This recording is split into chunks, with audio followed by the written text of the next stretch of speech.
मेरे प्रियो, आप सभी को जय मसीह की, प्रेज द लॉर्ड। कैसे हैं आप सब? और मैं विश्वास करता हूं आप सब बहुत ही अच्छे होंगे। आज हम परमेश्वर के पवित्र वचन से कुछ बातों को सीखेंगे और आज के हमारे संदेश का टॉपिक है मेरे प्रियो, अपने आप को शुद्ध करो। जी हाँ मेरे प्रियो, परमेश्वर हमसे चाहता है कि हम अपने आप को शुद्ध करें, पवित्र करें। और जैसे परमेश्वर का पवित्र वचन हमसे कहता है कि जैसा तुम्हारा बुलाने वाला पवित्र है वैसे ही तुम भी पवित्र बनो।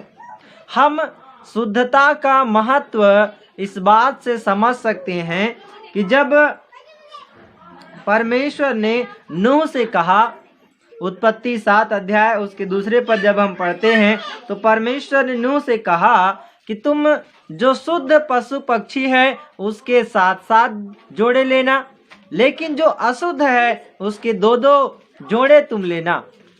तो देखो शुद्धता का कितना महत्व है।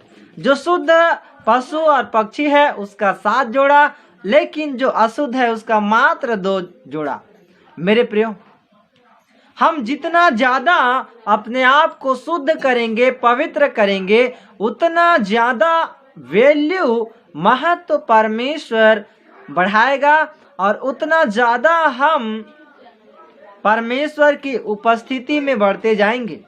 जैसे परमेश्वर ने अब्राहम से कहा था कि ये अब्राहम, तुम मेरी उपस्थिति में चल फिर और सिद्ध होता जा। उत्पत्ति 17 अध्याय का 1 पद।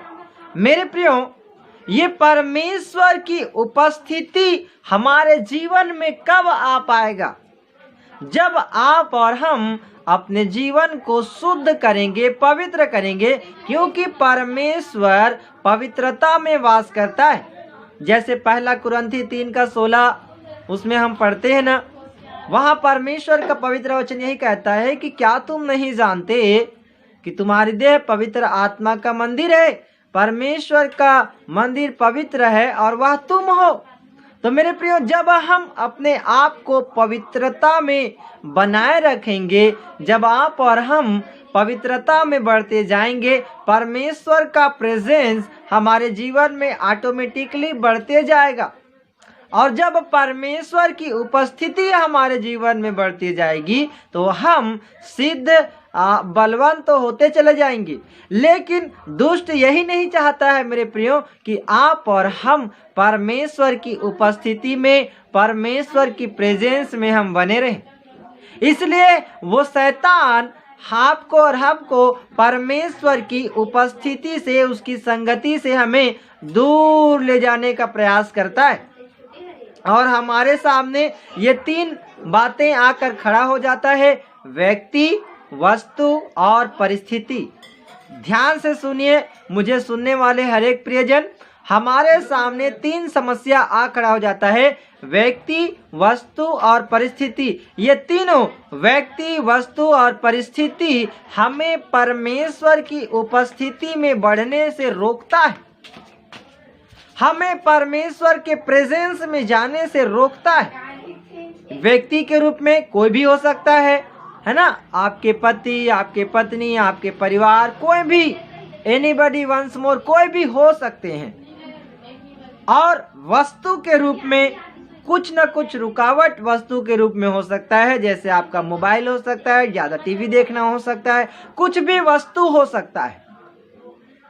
परिस्थिति ऐसा है कि आज मेरा ज़्यादा काम है, मुझे वहाँ जाना जरूरी है, नहीं गया तो मेरा ये काम नहीं हो पाएगा।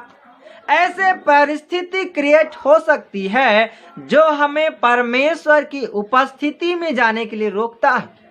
मेरे प्रियो, परमेश्वर ने अब्राहम से यही कहा उत्पत्ति 17 का 1 में कि तुम मेरी उपस्थिति में चल फिर और सिद्ध होता जा। आज ये वचन हमारे लिए भी है मेरे प्रियो कि आज की इस परिस्थिति में, इस संकट की परिस्थिति में, इस महामारी के परिस्थिति में हमें परमेश्वर के उपस्थिति में चलना है, फिरना है और हमें सिद्ध होते चले जाना है। और परमेश्वर की उपस्थिति हमारे जीवन में तभी आ सकता है जब आप और हम अपने आप को शुद्ध करेंगे, जब आप और हम अपने आप को पवित्रता में बढ़ाएंगे। मेरे प्रियो, उत्पत्ति 8 अध्याय के 20 पद में हम देखते हैं, नूह ने यहोवा के लिए शुद्ध पशु और पक्षियों को होम बलि करके चढ़ाया।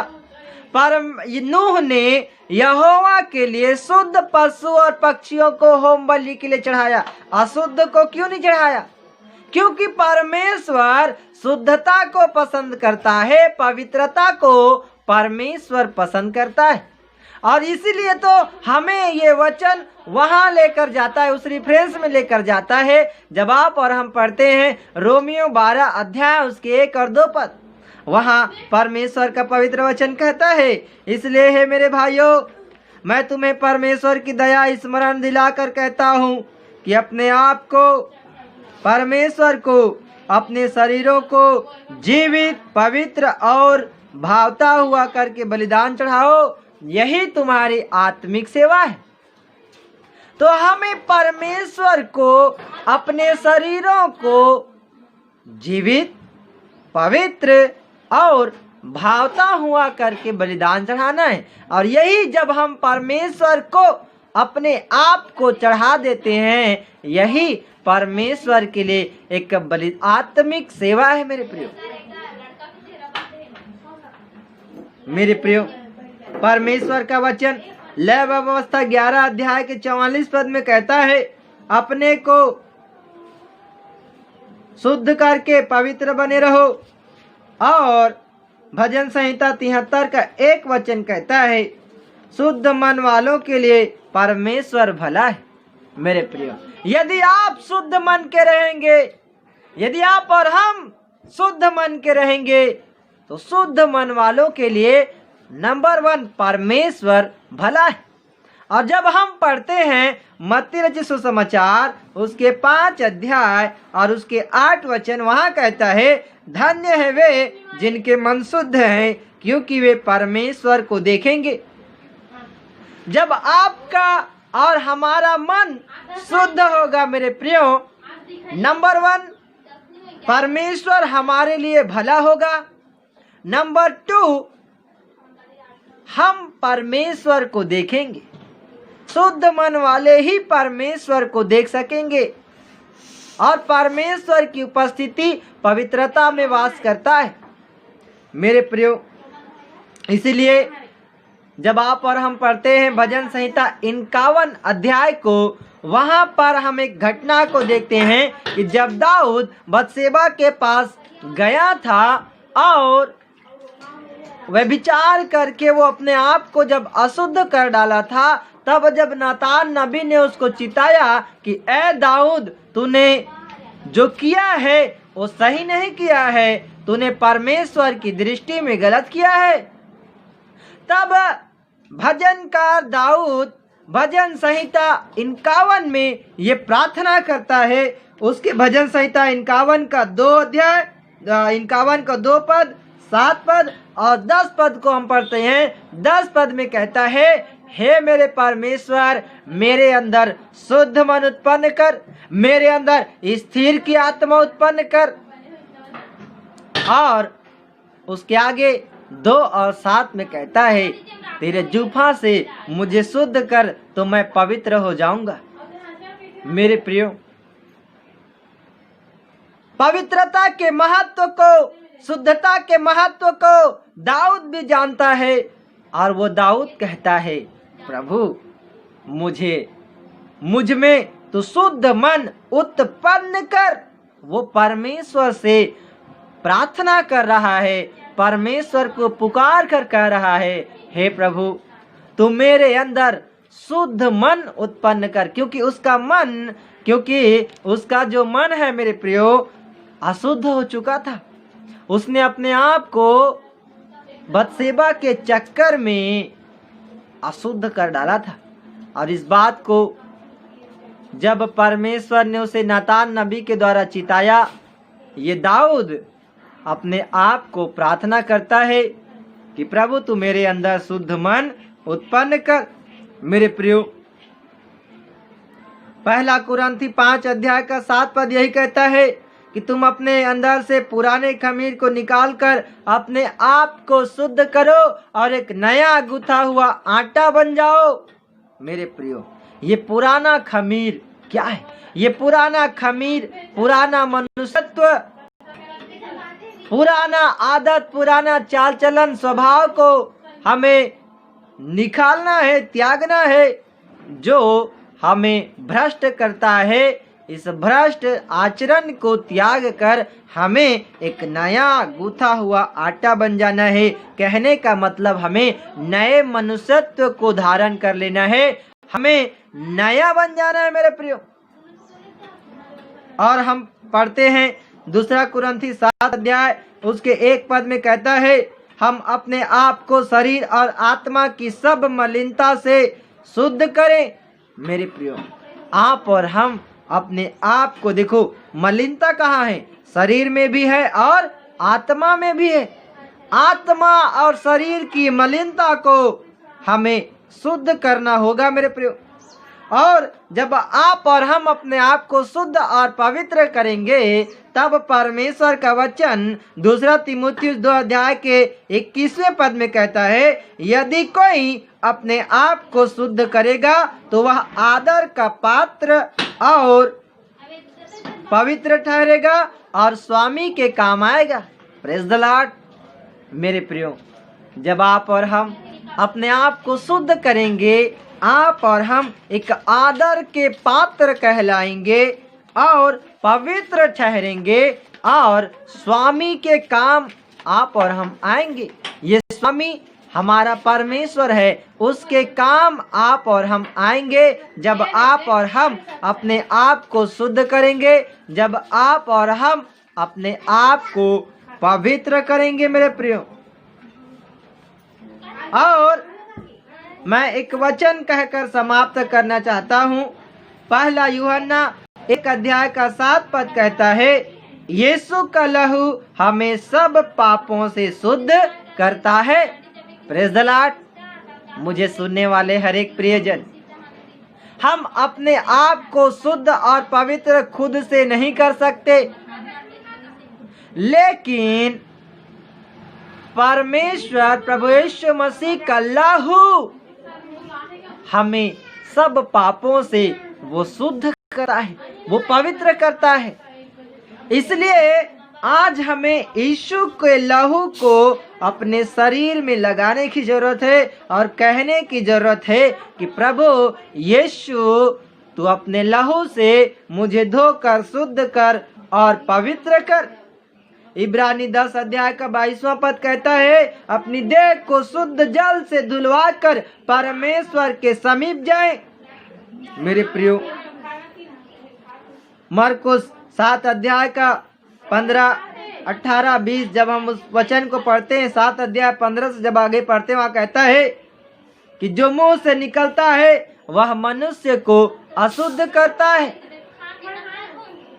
तो मुंह से निकलने वाली बातें, बुराई की बातें, चारी चुगली, निंदा, अपमान, अपने द्वारा घमंड की बातें, ये सब हमें अशुद्ध करता है।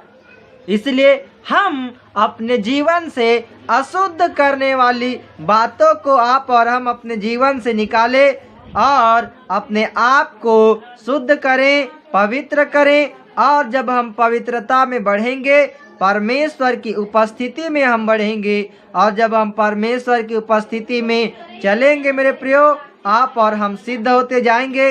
इसलिए जैसे इब्रानी 12 अध्याय और उसके 1 पद कहता है, इस कारण जबकि गवाहों का ऐसा बड़ा बादल हमको घेरे हुए है, तो आओ हर एक रोकने वाली वस्तु और उलझाने वाले पाप को दूर करके वह दौड़ जिसमें हम दौड़ना है, धीरज से दौड़े।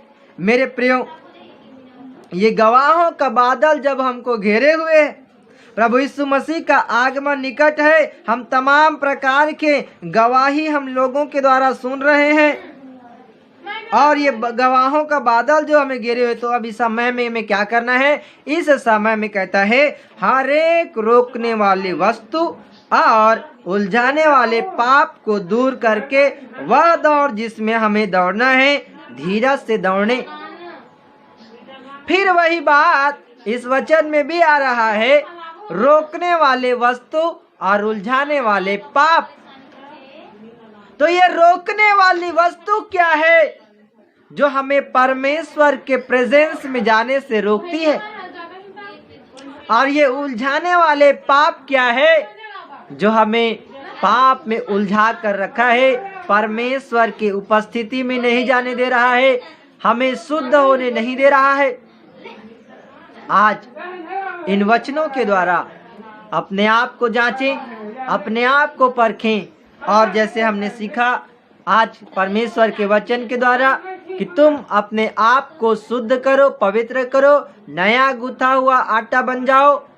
फिर हमने तीमुथियुस में पढ़ा कि जो अपने आप को शुद्ध करेगा वो आदर का पात्र कहलाएगा, पवित्र ठहरेगा और स्वामी के काम आएगा।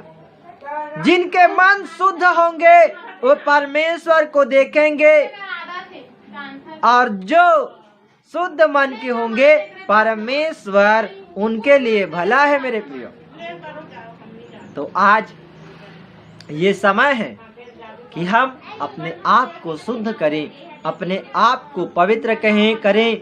और जैसे दाऊद परमेश्वर से प्रार्थना करता है भजन संहिता 51:10 में कि हे मेरे परमेश्वर, तू मेरे अंदर शुद्ध मन उत्पन्न कर, अपने जूफा से मुझे शुद्ध कर, तो मैं पवित्र हो जाऊंगा, मैं शुद्ध हो जाऊंगा। आज आप और हम परमेश्वर से प्रार्थना करें और शुद्धता में बढ़ते जाएं, पवित्रता में बढ़ते जाएं, जिससे परमेश्वर की उपस्थिति आपके जीवन में बढ़ती जाए और आप अपने जीवन में आत्मिक उन्नति को देखें, आप अपने जीवन में अद्भुत अद्भुत कामों को होते हुए देखें। और परमेश्वर जब आप ऐसा करेंगे, परमेश्वर भी आपके जीवन से बड़े बड़े और अद्भुत कार्यों को करेगा। मेरे प्रिय, इसलिए हर एक रोकने वाली वस्तु और उलझाने वाले पाप को दूर करें। परमेश्वर की उपस्थिति में जाने से जो जो बातें रोकती है, मैंने 3 बात कहा था, व्यक्ति, वस्तु, परिस्थिति। इन रोकने वाली बातों को अपने जीवन से दूर करें और परमेश्वर की उपस्थिति में चलें, सिद्ध होते जाएं, बलवंत होते जाएं। इस वचन के द्वारा प्रभु यीशु मसीह आप सभी को बहुतायत से आशीष देवे। जय मसीह की। आइए हम प्रार्थना करें। सर्वशक्तिमान परमेश्वर, जीवितों का परमेश्वर, अब्राहम, इसहाक और याकूब का परमेश्वर, हमारे जिंदा खुदा, हम धन्यवाद करते प्रभु, आज अपने पवित्र वचन के द्वारा बातें किया कि तुम अपने आप को शुद्ध करो, अपने आप को पवित्र करो। मेरे परमेश्वर, हम प्रार्थना करते प्रभु कि यीशु के लहू में हम अपने पाप को प्रभु धो लेते हैं, और यीशु तू हमें अपने लहू से धोकर शुद्ध कर, पवित्र कर। परमेश्वर दया कर प्रभु, तेरा लहू सब पापों से शुद्ध करता है। आज मैं अपने जीवन को, अपने शरीर पर आत्मा को यीशु के लहू में ढांप लेता हूँ। मेरे हर एक सुनने वाले भाई बहन के लिए प्रार्थना करता हूँ, इनके शरीर पर आत्मा को यीशु के लहू में ढांप लेते हैं परमेश्वर। और ये भाई, ये बहन शुद्धता में, पवित्रता में बढ़ते जाए, जिससे परमेश्वर की उपस्थिति के जीवन में बढ़ती जाए, ऐसी दया करें। धन्यवाद प्रभु, आपने मुझ दास की प्रार्थना को सुना। प्रार्थना का आशीष प्रभु यीशु मसीह के नाम से मांगता हूँ, सुनिए और दया से ग्रहण कीजिए। आमीन। मेरे प्रियो, परमेश्वर पिता आप सभी को बहुतायत से आशीष देवे। जय मसीह की। फिर मिलेंगे एक नए संदेश के साथ, और इस संदेश को आप जरूर शेयर करें, एक दूसरे के पास भेजें। और यदि आप हमारे YouTube चैनल में नए हैं तो सब्सक्राइब जरूर कर लीजिएगा, ताकि आप हमारे द्वारा भेजे गए परमेश्वर के वचन को, गीतों को सुनते रहें और आशीष पाते रहें। Thank you. जय मसीह की।